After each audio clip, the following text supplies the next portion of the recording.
संतोष देशमुख हत्या प्रकरणात आका म्हणून ज्याच्यावर गेल्या महिन्याभरापासून आरोप केले जात आहेत त्या वाल्मिक कराडला मंगळवारी केज न्यायालयात हजर करण्यात आलं। आवादा कंपनीच्या अधिकाऱ्यांना दिलेल्या खंडणीच्या धमकी प्रकरणात वाल्मिक कराड मुख्य आरोपी असल्याचं सांगितलं जातं। यासोबतच देशमुखांच्या हत्येचा मुख्य सूत्रधारही कराडच असल्याचे आरोप सत्ताधारी आणि विरोधी आमदारांकडून करण्यात आले। त्यामुळेच वाल्मिक कराडला या प्रकरणात कोणती शिक्षा होणार याकडे सगळ्यांचंच लक्ष लागून आहे। त्याची 14 दिवसांची पोलीस कोठडी संपल्यामुळे मंगळवारी त्याला न्यायालयात हजर करण्यात आलं होतं। दरम्यान केज न्यायालयानं वाल्मिक कराडला 14 दिवसांची न्यायालयीन कोठडी सुनावली आहे। सगळ्यात महत्त्वाचं म्हणजे संतोष देशमुख हत्या प्रकरणातील 8ही आरोपींवर मोक्का लावण्यात आलेला असतानाच आता वाल्मिक कराडवरही याच प्रकरणात पोलिसांकडून मोक्का लावण्यात आलाय। त्यामुळे वाल्मिक कराडवर गेल्या अनेक दिवसांपासून मोक्का लावण्याची मागणी होत असतानाच अखेर मंगळवारी त्याच्यावर मोक्का लागलाय। त्यामुळे आता कराडच्या अडचणी वाढणार असल्याचं सांगितलं जात आहे। वाल्मिक कराडबाबत सुनावणी होत असतानाच त्याच्या समर्थकांसह त्याच्या आईनंही परळीत ठिय्या आंदोलन केल्याचं पाहायला मिळालं। यावेळी वाल्मिक कराडचे समर्थक आक्रमक झाल्याचंही दिसून येतं। वाल्मिक कराडबाबत न्यायालयातल्या सुनावणीत नक्की काय झालं, वकिलांनी युक्तिवादात काय म्हटलं, त्याचीच माहिती या व्हिडिओमधून जाणून घेऊयात। नमस्कार, मी शार्दूल आणि तुम्ही बघताय बोल भिडू। सगळ्यात आधी मंगळवारी केज न्यायालयाच्या सुनावणीत काय झालं ते बघूयात। आवादा कंपनी खंडणीच्या प्रकरणातून 9 डिसेंबरला संतोष देशमुखांची हत्या झाल्याचं समोर आलं होतं।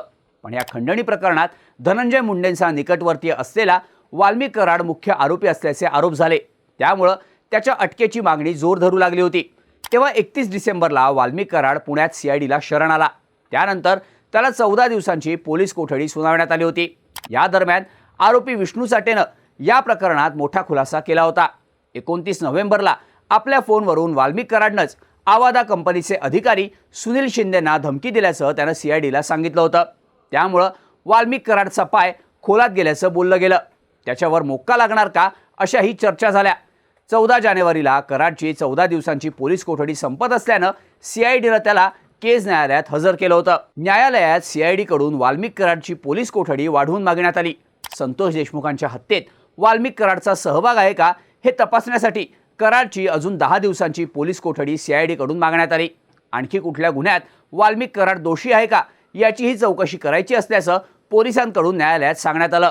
सरकारी वकील जे.बी. शिंदे यांनी न्यायालयात युक्तिवाद केला। कराडच्या सांगण्यावरूनच सुदर्शन घुले आवादा कंपनीच्या प्रकल्पाच्या ठिकाणी गेला होता। सुदर्शन घुलेनं आवादा कंपनीचे अधिकारी शिवाजी थोपटे यांना हातपाय तोडण्याची धमकी दिली होती। त्यानंतर वाल्मिक कराडनं थोपटेंना फोन करून धमकी दिली होती, तसंच पैशांची मागणीही केली होती। यामुळं थोपटे दहशतीखाली होते असा युक्तिवाद वकील शिंदे यांनी केला। तसंच कराडनं पुण्यात आपल्या पत्नीच्या नावावर संपत्ती घेतल्याचं समोर आलं होतं। त्यामुळं त्यानं आणखी कोणाच्या नावावर संपत्ती खरेदी केली आहे का, त्याची भारताबाहेर संपत्ती आहे का याचीही चौकशी पोलिसांना करायची असल्यामुळं त्याची कोठडी वाढवून द्यावी असं सरकारी वकील शिंदे यांच्याकडून न्यायालयात सांगण्यात आलं। तसंच ॲट्रॉसिटीच्या गुन्ह्यात कराडची चौकशी करायची आहे असंही पोलिसांकडून न्यायालयात सांगण्यात आलं होतं। यावेळी कराडचे वकील सिद्धेश्वर ठोंबरे यांनीही न्यायालयात युक्तिवाद करताना पोलिसांनी सगळा मुद्देमाल जप्त केला। कराडचे व्हॉइस सॅम्पल्सही घेतलेत। संपत्तीची माहिती लगेच मिळू शकते, त्यासाठी कोठडी वाढवण्याची गरज नसल्याचं म्हटलं।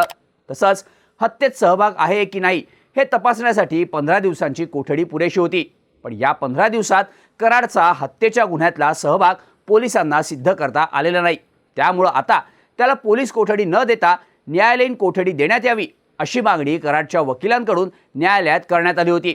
यावेळी ठोंबरे यांच्याकडून कर्नाटक उच्च न्यायालयातील एका खटल्याचा दाखला देण्यात आला। खंडणीच्या गुन्ह्यासाठी 10 वर्षांपेक्षा कमी शिक्षेची तरतूद आहे। त्यामुळे अशा प्रकरणात 15 दिवसांपेक्षा जास्त कोठडीची गरज नसते। कराड पोलिसांना तपासात पूर्ण सहकार्य करतोय, मग जास्तीची कोठडी का मागितली जाते असाही युक्तिवाद ठोंबरे यांच्याकडून करण्यात आला।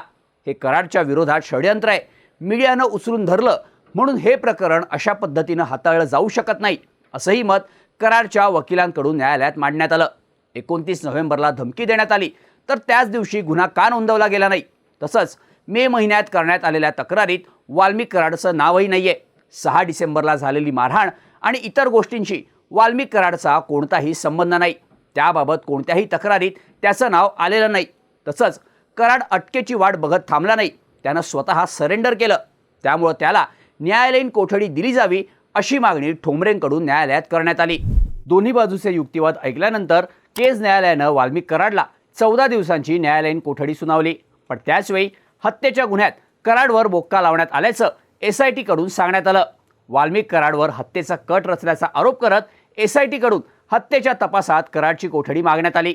त्यासाठी SIT कडून सत्र न्यायालयाच्या मोक्का न्यायालयात अर्जही करण्यात आला. SIT कडून कराडला सत्र न्यायालयात हजर करण्यात आलं होतं. तेव्हा न्यायालयाकडून वाल्मिक कराडच्या ताब्याची परवानगी SITला देण्यात आली आहे. त्यामुळे आता हत्येच्या गुन्ह्यातलं प्रोडक्शन वॉरंट दाखवून SIT त्याचा ताबा घेणार आहे. हत्येच्या गुन्ह्यात उद्या वाल्मिक कराडला कोर्टात हजर करण्यात येणार आहे. आता मोक्का लावल्यामुळं वाल्मिक कराडच्या अडचणी चांगल्याच वाढणार असल्याचं बोललं जात आहे. एकीकडे हे सगळं घडत असतानाच मंगळवारी सकाळपासून परळीत वाल्मिक कराडचे समर्थक चांगलेच आक्रमक झाल्याचं पाहायला मिळालं. कराडवर खोटे आरोप होत असल्याचा आरोप त्याच्या समर्थकांकडून करण्यात आला. त्याबाबत समर्थकांनी बीड पोलिसांनाही निवेदन सादर केलं. वाल्मिक अण्णाला न्याय द्या अशा घोषणा समर्थकांकडून देण्यात येत होत्या. परळी शहरातल्या राणी लक्ष्मीबाई चौकातील राणी लक्ष्मीबाई टॉवरवर चढून कराडच्या कार्यकर्त्यांकडून घोषणाबाजीही केली जात होती. तसंच यावेळी टॉवरवर चढलेल्या एका समर्थकाला भोवळ आल्याचंही पाहायला मिळालं. पोलिसांवर दबाव टाकून वाल्मिक अण्णावर गुन्हा दाखल केला जातोय. मनोज जरांगे पाटील, सुरेश धस, संदीप क्षीरसागर हे ठरवून वाल्मिक अण्णाला टार्गेट करतायत. वाल्मिक अण्णा हा परळीचा देव माणूस आहे असंही त्याच्या समर्थकांनी यावेळी म्हटलं. एकीकडे हे आंदोलन सुरू असतानाच दुसरीकडे वाल्मिक कराडच्या आई पारुबाई कराड यांच्याकडूनही परळी शहर पोलीस स्टेशन बाहेर ठिय्या आंदोलन करत उपोषण सुरू झालं होतं. माझ्या लेकानं काहीही केलं नाही, त्याला सोडा, त्याच्यासाठी मी जीव द्यायला तयार आहे. जोपर्यंत माझ्या लेकाला सोडत नाहीत तोपर्यंत मी इथून उठणार नाही असं त्यांनी माध्यमांशी बोलताना सांगितलं. तसंच त्याच्यावर झालेले आरोप हे खोटे आहेत. बजरंग सोनवणे, सुरेश धस, संदीप क्षीरसागर माझ्या लेकराला विनाकारण अडकवतायत. माझा लेक देव माणूस आहे हे सगळ्या परळीला माहिती आहे असंही पारुबाई कराड यांनी म्हटलं. या आंदोलनादरम्यान दुपारी पारुबाई कराड यांची तब्येत बिघडल्याचंही पाहायला मिळालं. तसंच हे सगळं राजकारण सुरू आहे. धनंजय मुंडेंना मंत्रिपदापासून रोखण्यासाठी हे सगळं केलं जात आहे असा आरोप वाल्मिक कराडच्या सुनेनं केला. तसंच आता आम्ही इथंच मरू, आम्ही जगून काय करायचंय असंही कराड यांच्या समर्थकांकडून सांगण्यात आलं. या आंदोलनात महिलाही मोठ्या प्रमाणावर सहभागी झाल्याचं पाहायला मिळालं. महिलांनी अंजली दमानिया, संदीप क्षीरसागर, सुरेश धस यांच्या फोटोंना जोडे मारो आंदोलन केलं. दरम्यान कराडला मोक्का लावण्यात आल्यानंतर त्याच्या समर्थकांकडून परळी बंदची हाक देण्यात आली आहे. पुढच्या 10 मिनिटात परळीतल्या बाजारपेठा आणि दुकानं बंद करण्यात आली. पण कराडवर मोक्का लावल्यामुळं आता त्याला काय शिक्षा होणार हे पाहणं महत्त्वाचं असणार आहे. तुम्हाला काय वाटतं? वाल्मिक कराडवर मोक्का लागल्यामुळं त्याला कोणती शिक्षा होऊ शकते? याबद्दलच्या तुमच्या प्रतिक्रिया आम्हाला कमेंट करून नक्की सांगा.